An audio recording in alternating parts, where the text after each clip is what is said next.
Olá pessoal, hoje vamos falar sobre a máquina de Turing.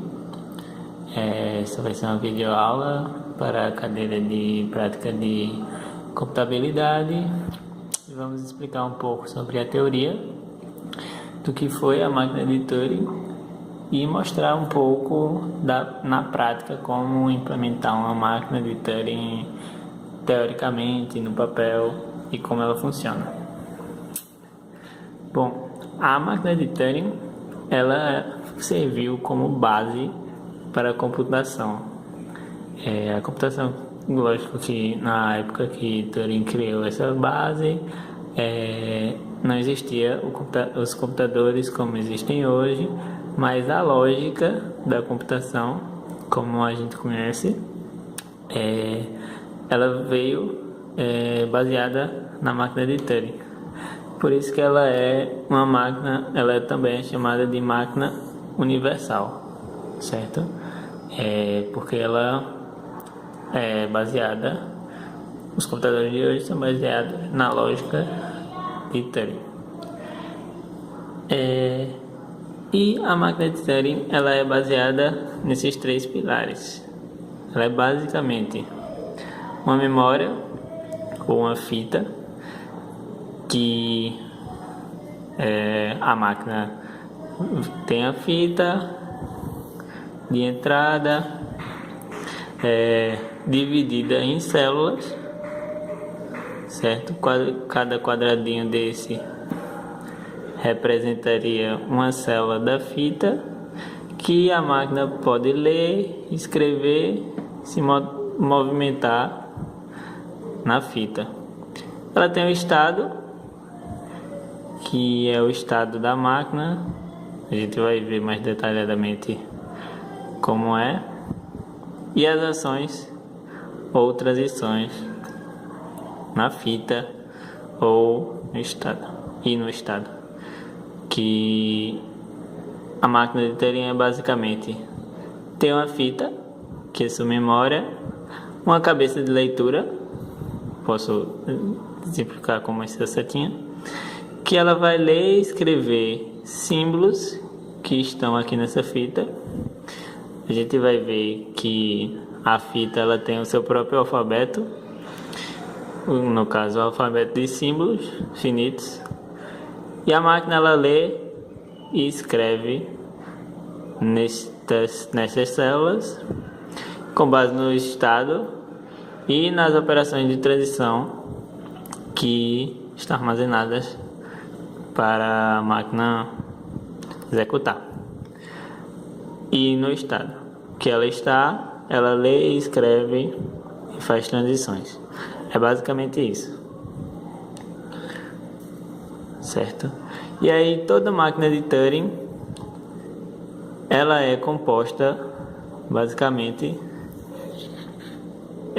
teoricamente, dessas 7 expressõezinhas, esses 7 conjuntos que formam a máquina, que seria um conjunto de estados,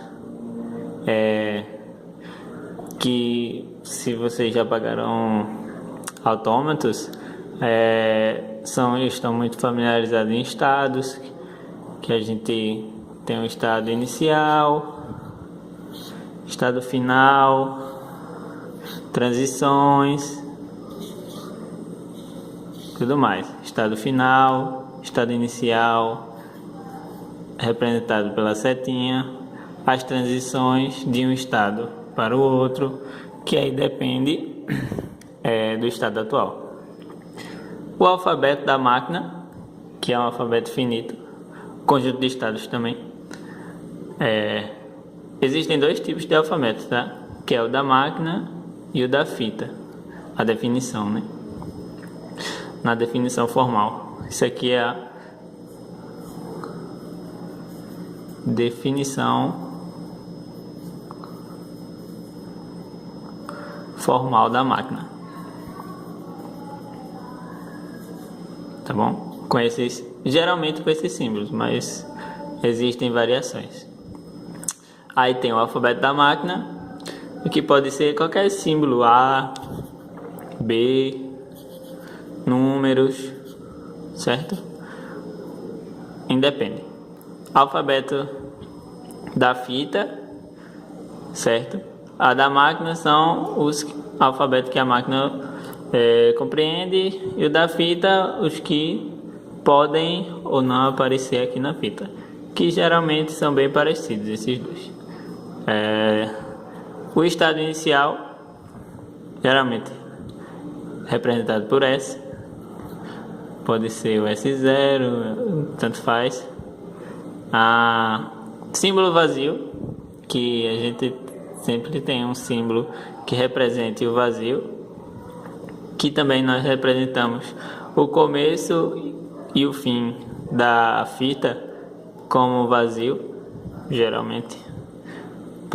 Posso escrever esse Uzinho aqui, esse símbolo de vazio.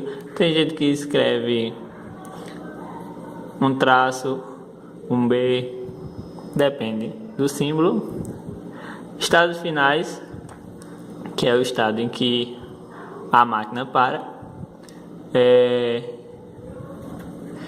e que aceita ou não. Funções de transições, que são as funções dependendo do estado, ele vai para um outro estado ou outro. São as funções que vão dizer, dependendo do estado atual, para onde eu vou, o que é que eu escrevo, dependendo do que eu li na fita, tudo mais. Vai ver um exemplozinho aqui para entender melhor. Só uma ilustração do que se trata. Falando bem parecido, fazendo uma releitura, um desenho bem parecido com autômatos finitos, que é a representação em estados, cada bolinha desse estado, né? Um estado com um círculo dentro, estado final, e as transições. As transições geralmente são representadas deste modo: 3 operadores, primeiro separado por 2 pontos, terceiro por uma vírgula. O que significa cada um? O primeiro é o que eu li da fita, o símbolo lido.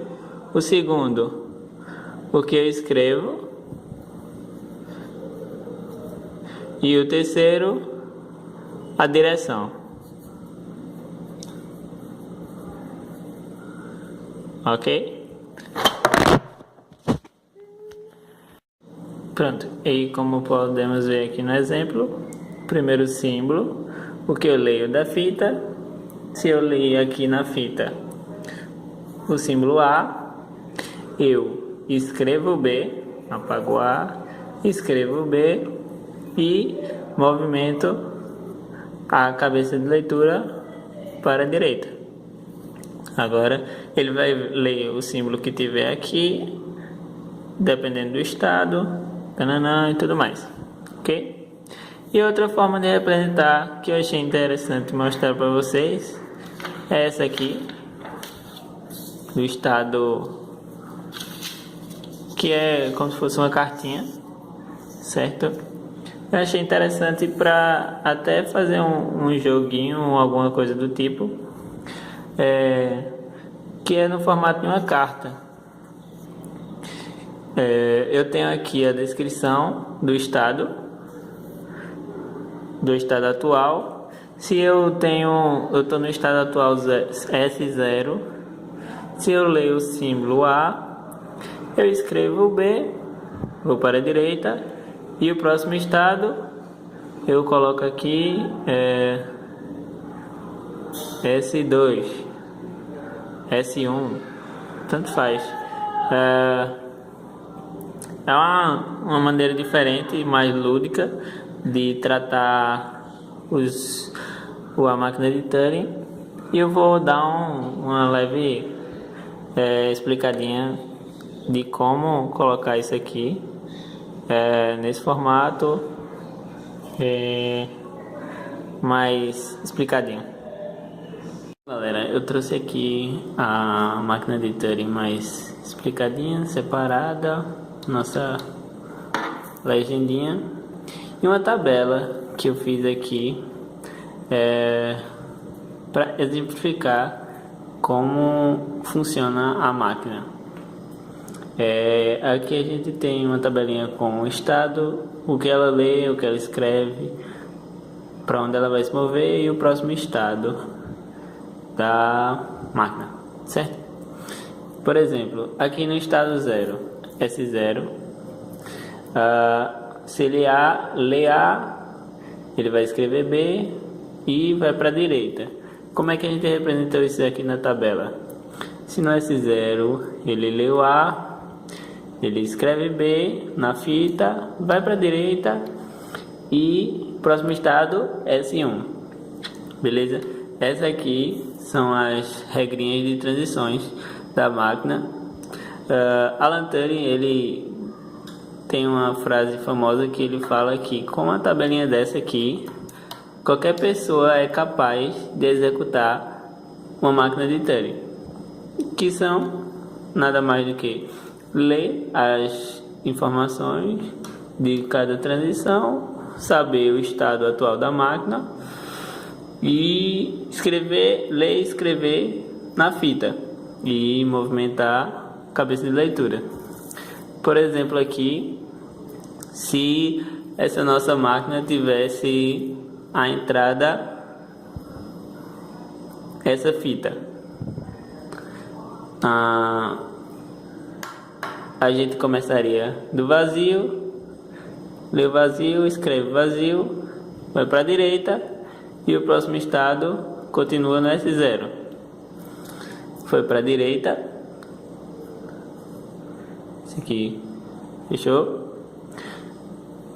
A cabeça de leitura leu A no estado S0, leu A, escreveu B, apaga o A aqui, escreve B e vai para a direita.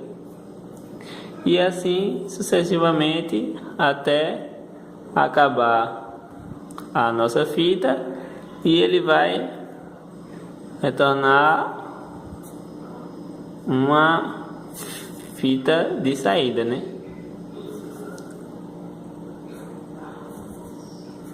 Se a gente continuasse aqui, ia dar isso aqui. E é assim basicamente que funciona a máquina de Turing, certo? Eu vou mostrar um exemplozinho em uma maquinazinha que eu fiz aqui de uma atividade que eu quero que vocês façam. Eu vou deixar um link na descrição de um simulador que tem essa atividade resolvida de uma forma um pouco diferente, mas a atividade consiste basicamente em: eu tenho uma entrada na fita de zeros e uns e eu quero que a minha máquina de Turing aceite apenas se essa entrada for um palíndromo, que consiste em ter os símbolos iguais da metade para a esquerda e da metade para a direita. Exemplo aqui, ó, 1 é igual com esse 1, o 0 igual com esse 0. Beleza? Eu vou mostrar de uma forma diferente como seria a lógica de resolução desse problema. E aí vocês tentam implementar em casa, tá? E dá uma olhadinha no simulador, que é interessante para o aprendizado de máquina de Turing. Bom, voltando aqui, eu confeccionei esse leitorzinho de máquina de Turing, leitor de fita, que aí eu vou explicar aqui como ele vai se comportar para fazer o palíndromo, né? Para a máquina de Turing aceitar qualquer palíndromo. E aí vocês tentam implementar isso com a máquina de Turing mesmo, como a gente viu na aula, certo?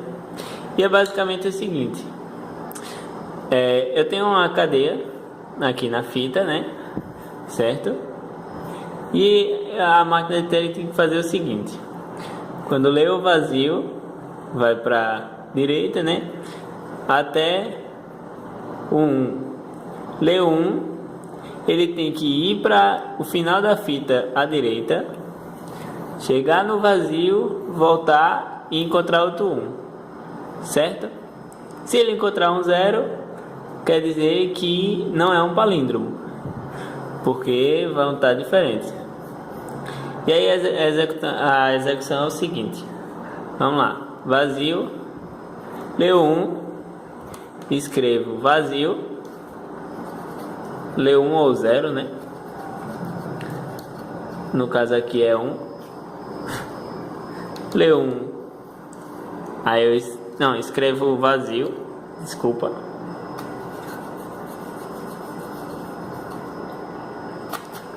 Escrevo vazio, vou para o final da fita à direita. Pronto, cheguei no final, vou para a esquerda e olho se é 1. Se for, a máquina continua, escrevo o vazio e vou para o primeira posição da fita, que é o vazio que eu escrevi lá no lugar do 1, certo? O primeiro depois dela, à direita, é o 0. Aí apago o 0, escrevo o vazio e vou para o final da fita, ando 1 para a esquerda e pergunto: é 0? Se for, eu apago, escrevo vazio e vou para o começo da fita. O começo da fita já é aqui o vazio. Se o próximo for vazio, quer dizer que a fita terminou e aceitou, certo? É basicamente isso, a atividade de palíndromo. E eu espero que vocês consigam entender aí bem na atividade e nesse simulador. Ele é bem legalzinho, certo? Só foi uma atividadezinha ecológica. Tá bom? Obrigado por assistirem e até mais.